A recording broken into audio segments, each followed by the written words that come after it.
তো আপনারা সবাই দেখতে পাচ্ছেন যে আমি নদীর কাছে দাঁড়ায় আছি। এই সেই নদী, যে নদী আমাদের বাড়িঘর সমস্ত কিছু নিয়ে গেছে। এই যে এই জায়গায় সামনে আমাদের বাড়িঘর ছিল, ওইখানে 2 ঘন্টায় 200 বাড়িঘর আমাদের এই পুরো এলাকায় একদম বিলীন হয়ে গেছে। তো মূলত আসছি আজকে কয়েক বছর পর দেখার জন্য। তো এই জায়গায় দাঁড়ানোর পর মনে হইলো যে এটা স্মৃতি হিসাবে একটা ভিডিও বানাই। তো মূলত এই কারণে ভিডিওটা বানানো। তো নদীর পাশে যারা থাকেন তারা অবশ্যই সাবধানে থাকবেন। আর সবচেয়ে বেশি ভালো ওই জায়গায় নদীর পাশে না থাকাই ভালো।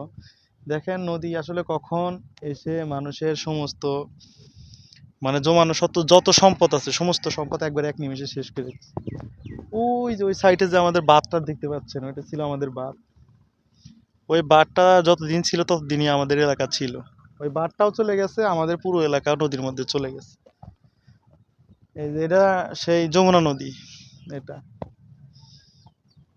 তো এখানে এখন আর থাকা হয় না, এখন থাকি বগুড়া ওই জায়গায়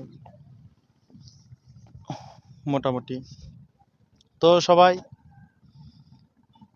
ভিডিওটা শেয়ার করে দিবেন, আমার ভাই বাদার যত আছে তাদেরকে দেখার সুযোগ করে দিবেন। এই সেই নদী। আর অবশ্যই নদীর আশেপাশে যারা থাকেন, ঠিক আছে, তারা অবশ্যই কমেন্টে জানাবেন। এই এলাকাটার নাম হচ্ছে পাঁচটাগুড়ি,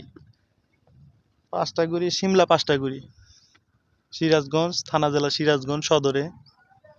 এই সেই জায়গা, এই এলাকাটার নাম ছিল পাঁচটাগুড়ি।